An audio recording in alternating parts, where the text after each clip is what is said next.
crisis. This is a crisis in education, which is why I always ask, why is there no financial education in schools? That's where the gap is caused. You can't give people money and expect the gap to get closer. That's crazy.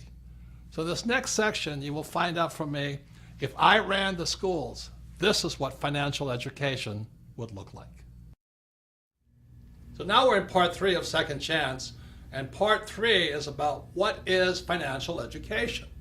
Because you see, education also comes in 3 sides. On one side, you have traditional education, and on the other side, you have financial education.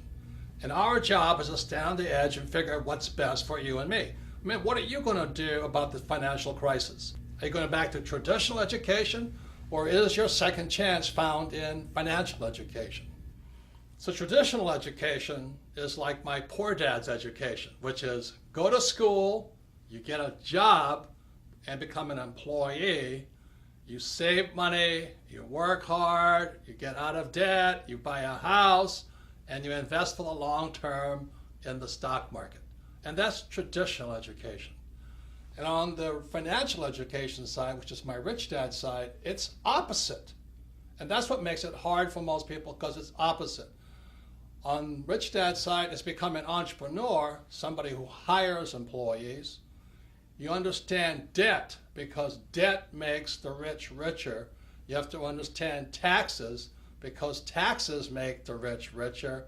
And also you must understand markets. Yes, you must be able to make money when markets are going up and markets are going down. See, my concern is if there is this large crash coming, if markets come down, it's going to wipe out these guys on the traditional education side. So the question for you is, which side is best for you?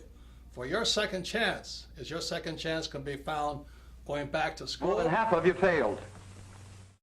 Traditional school and getting a high-paying job, or being on the financial education side and learning to have money work for you? Which is best for you? So actually, financial education can be pretty easy. My financial education began when I was just 9 years old. It was when my rich dad, who was my best friend's father, he would teach his son and I about money playing the game of Monopoly. And we all know the great formula for Monopoly. It's 4 greenhouses, 1 red hotel. So I would play, rich dad, his son and me, we would play Monopoly all day long, and then I'd go home. The difference was my rich dad was kind of talking to us, teaching us to think like rich people. He was like a teacher, a coach, and a mentor as we played Monopoly. And then I'd go home to my poor dad, and he'd say, "What you been doing all day?" You know, I'd say, "Well, I've been playing Monopoly." "Ah! What a waste of time. Go and do your homework. Because if you don't do your homework, you won't get good grades, and you won't get a good job." So that's where my financial education began. See, my poor dad's a great man. He graduated from the University of Hawaii in less than 2 years. He went on to Stanford, University of Chicago, and Northwestern, ultimately getting a PhD and becoming the head of education for the state of Hawaii. So he was academically smart, but he had no financial education. On my rich dad's side, my rich dad never finished school, but he understood how to play the game of Monopoly. So he taught his son and me, starting at age 9, and we played that game probably 1,000 times over the years. We played it until I was in my 30s with rich dad. And today, what I do, and my wife does, is we play Monopoly in real life. So behind me is the cash flow quadrant. It is book number 2 in the Rich Dad series. And the cash flow quadrant is a very important book. And again, you're going to find out things are opposite. See, on one side of the quadrant, you have E and you have S. This is my poor dad's side. E stands for employee. S stands for self-employed, small business, specialty, a specialist, or a star, like a movie star or golf pro. So we have E's and S's on one side. And on my rich dad's side, you have B's, which stands for big business. These are the guys like Henry Ford, Mark Zuckerberg, Steve Jobs, Bill Gates. And I stands for investor, but just not any investor. This stands for professional investor. See, most people who invest on the E and the S side, They invest in 401ks, they invest in IRAs and Roth IRAs. These guys are passive investors. When we talk about investor, we're talking about proactive, professional investors. So on this side is my poor dad side, E's and S's, and on this side are B's and I's, and this is my rich dad. So when I was a young man, I had to decide which side was best for me, E or S, B or I. So this is a very important subject now. It's called taxes. Now most people hate paying taxes. So let me ask you this question. You have E's, S's, B's, and I's. Who pays the most taxes? Okay, so on the E's, and this is true throughout the world, it's about 40%. So if you're an employee, a major part of your paycheck goes to pay taxes, and that's how your wealth is being stolen. If you're an S, which is self-employed, movie star, or a specialist like an accountant, attorney, or a doctor, you pay 60% and higher. So the E's and S's pay the highest taxes possible, and these are the people who went to school and they're told to work hard for money. On the B and I side, which is the rich, the B's pay 20% in taxes. They pay much less, and the I's, the professional investor, pays as little as 0% in taxes. So some of you are saying this is not fair. And I can understand that because most people are on this side looking at this side. But let me just say this to you. Tax laws are fair. You see, tax laws don't care if you're rich or poor. You can be rich or poor and still pay 0 taxes. You can be rich or poor and pay 20% in taxes.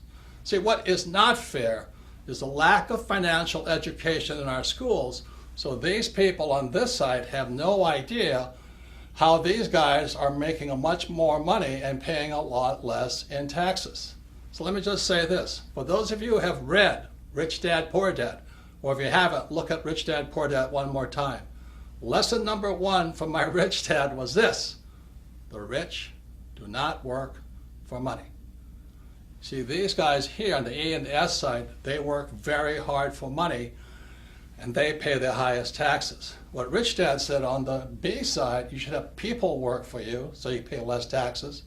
And the I side, your money works hard for you. Other people's money works hard for you, so that's why you pay less in taxes. And that's what financial education should include. So as one of my favorite comedians, Joan Rivers, always said, can we talk? I'm going to ask you right now, can we talk straight right now? Let me tell you what's really going on in the real world. Stuff they'll never tell you in school. You see, the real battle today is you have communism and socialism on one side and capitalists on the other side. And I said, it's up to you which side you want to be on. I prefer the capitalist side. Unfortunately, many people on the socialist and communist side, they're always saying, tax the rich. And that's kind of the Robin Hood theory of business. You take from the rich and give to the government employees. So E's and S's, when they say tax the rich, they don't mean tax the rich. They tax people in the E and S quadrant. For those on the B and I quadrant, they get tax breaks because of one thing. Those on the B and I quadrant are partners with the government. They have the skill set and the mindset and the ability to do what the government wants done. So the people who are saying, oh, that it's not fair, they're generally on the E and S side. Remember, there's a lot of rich people in the E quadrant, a lot of rich people in the S quadrant. They just can't do what people in the B and the I quadrant does. So once again, the government gives tax breaks or incentives or subsidies to those on the B and I side because these guys are partners with the government doing what the government cannot do. So I'm on the B and the I side, and I get tax breaks because I have employees. I don't have a job. I hire employees. Second, I use debt. Because money is no longer money, it's now debt.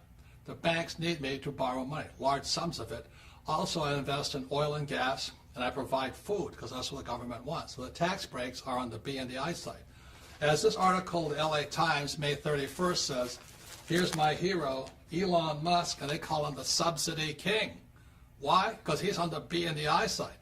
This guy is my hero. He's as great as Steve Jobs and not greater. He created PayPal, then he invested in SpaceX and now Tesla, and he's providing batteries for people throughout the world to eliminate the need for electrical power. So the government gives him massive billions of dollars in subsidies because he's on the B and the I side, and he's doing what the government wants done. The government needs people who can provide jobs, and the government needs people who have money to invest. So for those of you on the E and the S side who think tax the rich, think again.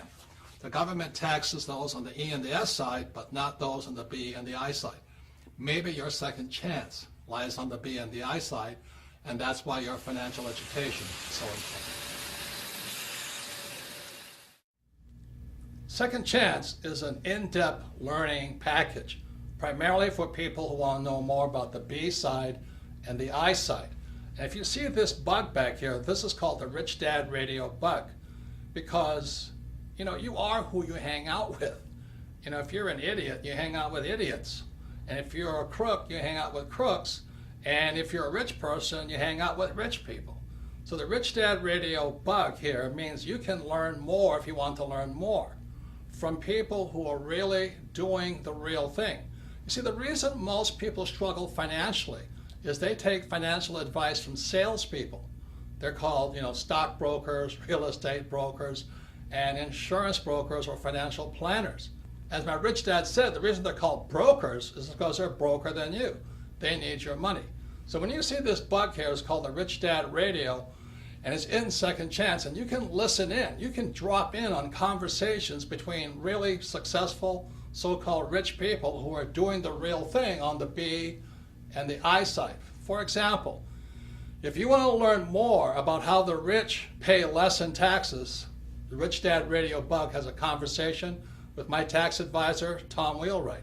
If you want to learn how debt makes the investor richer, listen in on that conversation. They're about 45 minutes long. They're just great information packages. You just drop in and listen to what rich people are really saying. And for those of you who have young people, we have my friends Donald Trump Jr. and Eric Trump, sons of Donald Trump the Great, and they talk about how their dad did not spoil them, but trained them to be entrepreneurs, not employees. So this Rich Dad Radio bug is part of your in-depth learning package included in the book Second Chance. Remember, you are who you hang out with. Birds of a feather do flock together. So in 1994, Kim was financially free. She was only 37 years old, and I was 47 years old. So people kept asking us, how did you guys do it? And so we told them we just played Monopoly in real life, but that didn't satisfy them. So by 1996, Kim and I developed the cash flow board game, as you see behind here. And many people say the cash flow board game is Monopoly on steroids. As I said, my financial education began when I was 9, playing Monopoly with my rich dad. So let me give you some of the opposites that found on the cash flow board game. This is one big opposite. In the middle of the game, you see this thing called the rat race. That's where most E's and S's wind up. They go to school, they get a job, or they become a doctor or a lawyer, and they wind up in that rat race, working really hard, paying a lot of taxes, giving their money to the government, giving them money to Wall Street via their 401k or IRA, and they just spin that little rat race. But that's not what the rich do. So those on the B and the I side, they invest in what's called the fast track. Again, everything is opposite. There are a number of other things that make the cash flow board game Monopoly on steroids. One big reason is cash flow is the only game that encourages you to use debt to become rich. Now I know some of you are going, oh, I'm so afraid of debt. And you should be, because you have to learn how to use it. Debt is dangerous if not well used. So cash flow actually encourages you to use debt, but this is the best thing. You use debt with play money. If you make a mistake, it's only play money. Try doing that in real life. You make a bad mistake with debt, and you're wiped out. This is the most important part of the cash flow game. The cash flow game, again, Monopoly on steroids, is the only game that teaches you to use a financial statement. Now, 99.9% of all kids leaving high school have no idea what a financial statement is. Can you imagine that? You see, on my poor dad's side, the E and the S side, my poor dad says, oh, you have to have good grades. So when you're in school, your report card is A, B, C, D's, and F. So my rich dad on this side said, on the B and the I side, Your report card is called a financial statement. So many people leave school thinking their report card's the most important thing. They have a 4.0 or 2.0. Who cares? Disciplinary problems in the classroom are symptoms of underlying weaknesses in total learning situations.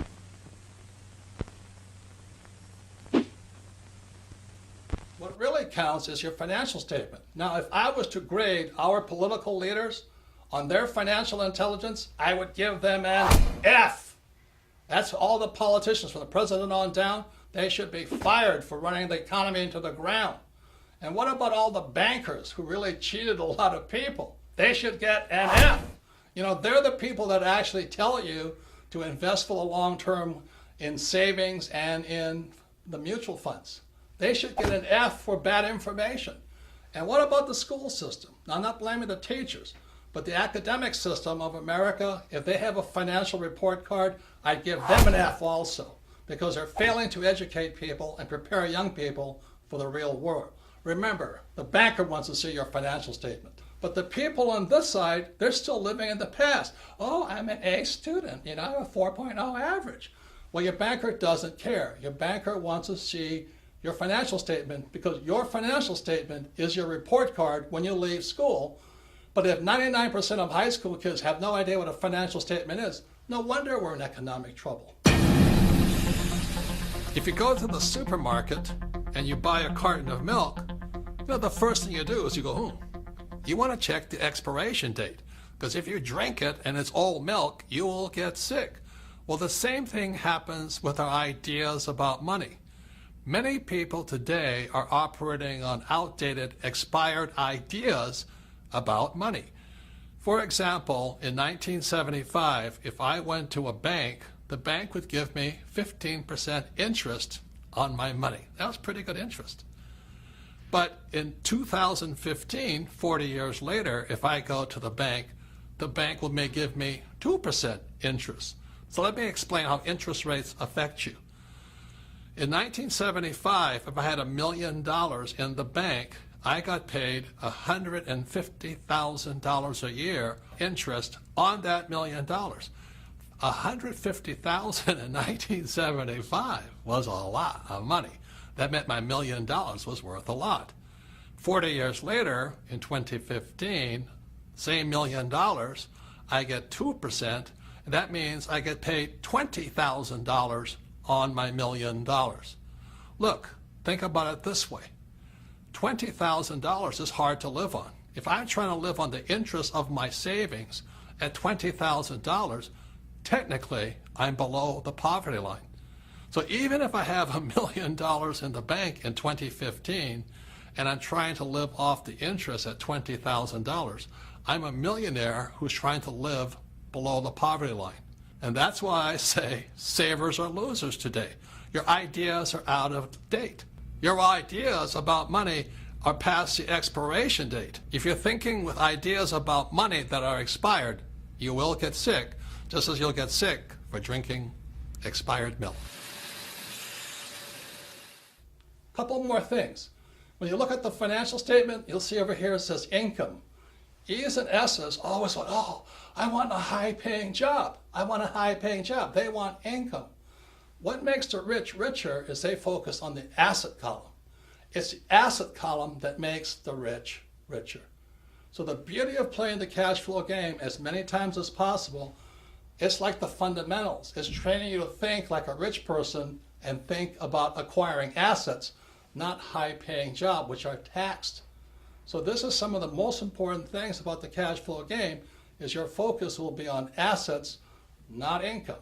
And it'll train you to think like a rich person, not a poor middle-class person who wants a high-paying job. So this is the power found inside the cash flow game.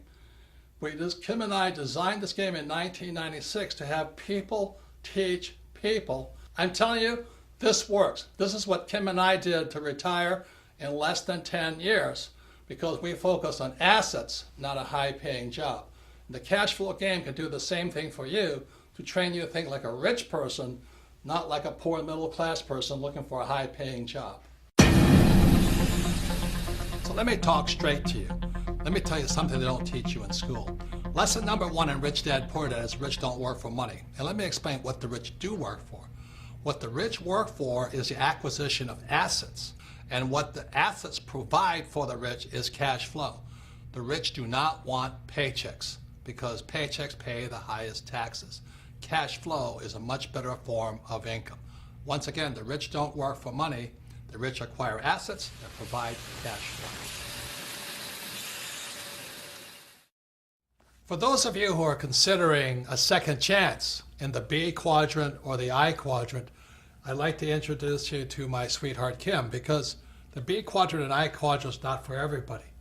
But this is my sweetheart. The smartest decision I've ever made was getting married to Kim. It's a blessing, almost 30 years now, Almost right? 30 years. And when I met Kim, she was an employee in an advertising agency. But I was most impressed was you were going for the B quadrant, Yes. and you had a little network marketing business. Yeah, I knew very early on I did not want to be an employee. I didn't really know what the options were because I was always around employees growing up. But I got introduced to network marketing while I was working in advertising, and I thought this would be a good idea for me to start to learn what it is to be a business owner. So I got set up with this network marketing company. I was a representative, and it was a great, great, great learning experience for me into what it takes to be an entrepreneur, because if I didn't make the sale, I didn't get any money. And I had to get very creative on how I was going to sell because, of course, like most network marketing, you go to your family and friends, and that runs out pretty fast. So then you've got to go find new customers. So I would set up my little salons at fitness clubs and different places throughout Honolulu. And I would continue to sell. And I'd also learn how to sell and what worked and what didn't work. But it was probably one of the best business trainings I could have had early on. And you had to teach other people how to sell in a room. Exactly. Yep. You had to teach others. You had to learn about leadership. So network marketing for me was a great way for me to discover if I wanted to become an entrepreneur. And so when I met her 30-something years ago, I said, man, she's got beauty, she's got brains, and she loves business. I do love business. And we've become business partners for 30 years now. I wouldn't be here without her today. And she and I developed the cash flow board game. For those of you who want to find out if you want to be a professional investor versus a passive investor, if you're tired of 401ks and IRAs and Roths and all that other stuff, that's what we developed the cash flow game for. Yes, and so we developed the cash flow board game basically to teach people what it was Robert and I did to become financially free. Yes, so we recommend network marketing if you want to move into the B quadrant, and for those interested in becoming professional investors, check out the cash flow board game. So I actually have a business degree, a college degree in business, but I have to say, getting into network marketing, I learned more about what it takes to be an entrepreneur than I ever learned in my 4 years of college. So let me talk straight again. Some of you were saying, well, I can't do anything if the markets crash and all that. That's a real loser attitude. I'm going to tell you right now, everybody, rich or poor, smart or not smart, educated, uneducated, can do something. Again, look at a financial statement here. The top of the asset class are businesses. That made Steve Jobs, they're the richest guys in the world, entrepreneurs, start business. Steve Jobs, Bill Gates, Elon Musk, Thomas Edison. Second is real estate. Real estate is the power of debt and taxes. And 3 are the stock market, and 4 are commodities. So even if you have very little money, you can do something by buying silver. Silver is today it's about $20 an ounce. Everybody in the world can afford some silver or gold. Start with that. I don't save money. I save precious metals, gold and silver. Secondly, if you're in the stock market, you can buy something like the Prudent Bear Fund. So when the stock market crashes, bear funds go up. And you can do that for a few dollars also. Now, to do real estate and to do businesses, you've got to be a lot smarter and use a lot more financial education. And that's what the Rich Dad trains people to do. To be B's and I's who invest in real estate and businesses, because that's where you make the most money and pay the least taxes. But the point is, every one of you can do something. So once again, education is more important than before, but as you can see, there's different types of education. There's traditional education on one side and financial education on the other side. Well, the same is true with learning. There's more than one side. And back in 1969, educational psychologist Dr. Edward Dale, again in 1969, created this thing here called the cone of learning. And on the cone of learning, you'll find out there's more than one way to learn. When we look at the bottom of the cone here, what you'll find, there's two ways of learning. There's reading and then listening to words or listening to lecture. This is my poor dad's way of learning. To me, as a kid, it was boring, boring, boring. At the other end of the cone of learning, you'll find the best way to learn is to do the real thing, but just below that is a thing called simulation. Simulation is another word for games or practice or simulating doing the real thing. So at the top of the cone was the way my rich dad taught me. At the bottom of the cone is where traditional education or my poor dad tried to teach me. So what Edgar Dale, again, Dr. Dale in 1969, educational psychologist, found out that reading, you retain the least, less than 10%. And then when you listen to a lecture, it's about 20%. So that's why in school, so much of the time is I would attend class and listen to a lecture and forget everything. So once again, it's more than two ways to learn. At the bottom, these are the A students. And a lot of times at the top, these are the C students or D students. How many of you have met people who are really smart in school, but they can't do the real thing? And that's one of the problems I had with traditional education. Most of those who passed just got by. Nobody had 100%. This is the poorest class I've had in a long, long time. Most of you have no foundation at all. Now, the trouble's with your attitude. They give you all the answers, but these people aren't that bright.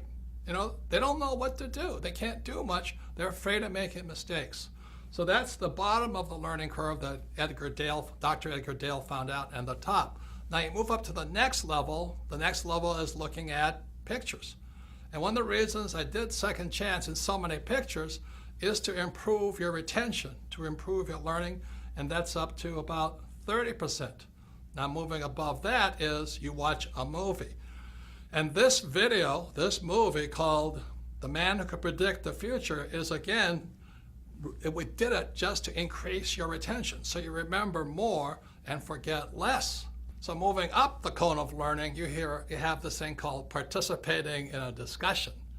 And that's really high up there. And the reason we have Rich Dad Radio, the